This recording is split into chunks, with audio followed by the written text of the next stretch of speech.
Hello বন্ধুরা, আজকে আমি আবার চলে এসেছি একটা নতুন ব্লগ নিয়ে। আর আজকের ব্লগটা হচ্ছে অন্য কিছু। তোমরা না আমার হাতে ছুরি দেখে তোমরা এটা ভেবো না যে আমি কাউকে খুন করতে যাচ্ছি। আজকে কিন্তু আমি কাউকে খুন করতে যাচ্ছি না। আজকে আমি অবভিয়াসলি কোনো দিন খুন করিও নি।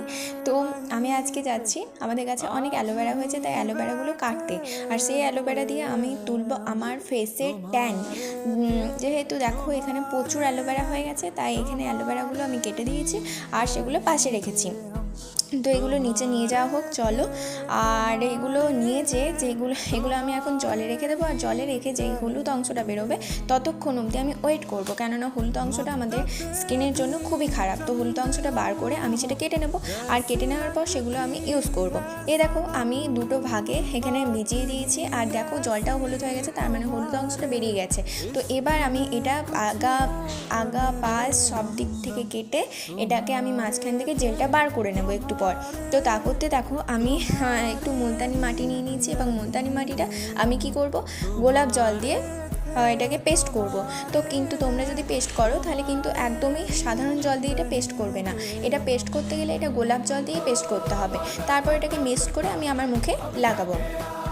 এটা অনেক উপকারিতা, যাদের অয়েলি স্কিন এবং রোদে ঘুরে ঘুরে যাদের ট্যান পড়ে গেছে তাদের ফেসে লাগালে এটা মানে দারুণ কাজ করবে। জাস্ট তোমরা মানে বুঝতে পারবে না, এত সুন্দর কাজ। মানে তোমাদের স্কিনটাকে আরও উজ্জ্বল করবে। যাদের অয়েলি স্কিন তাদের অয়েলি মানে ভাবটা থাকবে না, এবং যাদের প্রচুর পিম্পল বেরোয় তাদেরও অনেক অনেক হেল্প করবে। এই মুলতানি মাটি যারা লাগাবে, যারা ইউজ করো, তারা একমাত্র জানে যে এর কী কী উপকারিতা। তো চলো, আমার হাতটা দেখো কী অবস্থা হয়ে গেছে। হ্যাঁ, তবে মুলতানি মাটির একটা অসুবিধা, এটা হাতে প্রচণ্ড পরিমাণে মানে চিপকে যায় এবং খুব বাজে ধরনের লাগে। এবার দেখো আমি এটা শুকিয়ে নেব। তা করতে আমি এগুলো অ্যালোভেরাগুলো আগা পাশ সব কিছু কেটে নিয়েছি। আর যে হলুদ অংশটা সেটা কিন্তু তোমরা কেটে নেবে। তো এগুলো কেটে নিয়েছি। এবার মাঝখান থেকে আমি এটা একটু মানে মাঝখান থেকে একটু কেটে নেবো, যেটা জেলটা বেরোয় সেই জেলটা আমি একটা বাটিতে আলাদা করে বার করে রাখবো। তো চলো আমি এবার বাটিতে হালকা করে বার করে রাখবো। দেখো আমি কিন্তু এটা ভালো করে জলে ধুয়ে নিচ্ছি। আর জলে ধুয়ে নেওয়ার পর এটা আমি একটা আলাদা করে একটা বাটিতে রাখবো। তো দেখো আমি কিন্তু ওই জল দিয়ে মুলতানি মাটিটা তুলে নিয়েছি, এবং তুলে নেওয়ার পর আমার ফেসে, তোমরা বুঝতে পারছো নাকি আমি জানি না, ক্যামেরায় তো সব কিছু বোঝা যায় না, দেখো আমার ফেসটা একটু হলেও গ্লো লাগছে। একবারই তো সব কিছু হয়ে যায় না, পরপর হয়, অনেক দিন ব্যবহার করার পরে হবে। দেখো আমি জেলটা কিন্তু অ্যালোভেরা থেকে বার করে নিয়েছি। আমার বাড়িতে এমনিতেও জেল আছে কৌটোতে, কিন্তু আমি সেই জেলটা ব্যবহার করি না। আমার এটাই ভাল লাগে, যেটা ন্যাচারাল।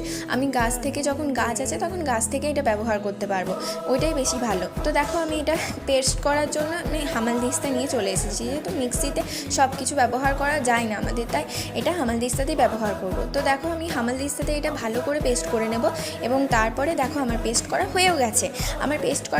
এবার আমি এটাকে আমার স্কিনে লাগিয়ে নেব ভালো করে। তো তোমরা মুলতানি মাটিটা তুলে নেওয়ার পরে এটা ভালোভাবে পেস্ট করাটা তোমাদের মুখে লাগিয়ে নেবে। কিছুক্ষণ রাখবে, 15 মিনিট রাখার পর এটাকে ধুয়ে নেবে। দেখবে 15 মিনিট রাখার পর পুরো ফেসটা তোমার মানে অনেকটা গ্লো করবে। দেখো আমার ফেসটা সত্যিই অনেকটা গ্লো করছে আগের থেকে। তো আমি এবার কি করব, যাদের ব্ল্যাক হেডস আছে তারা যেখানে যেখানে আছে সেখানে কফি আর একটু ওই টুথপেস্ট তোমরা ব্যবহার করে নেবে। ওটাকে মিক্সড করে ভালো করে জলে একটু হলেও জল নিয়ে মিক্সড করে যেখানে যেখানে তোমাদের ব্ল্যাক হেডস আছে সেখানে তোমরা লাগাবে। তো এটা দেখো আমার কাছে তোমরা আঙুলেও ব্যবহার করতে পারো। আর আমি কিন্তু আমার কাছে ব্রাশ ছিল বলে ব্রাশে ব্যবহার করেছি। দেখো আমি তুলে নিয়েছি। তারপর আমার মানে মুখে অনেক ব্ল্যাক হেডস ছিল সেগুলো কিন্তু চলে গেছে। আর এরপর আমি আমার লিপটাকে একটু ভেসলিন দিয়ে রাখছি। আর তোমরা এইভাবে ফেসিয়াল করার পর এইভাবেই তোমরা ম্যাসেজ করবে, যাতে একটু টান টান থাকবে সব কিছু। তো আজকে ভিডিওটা এইটুকুই।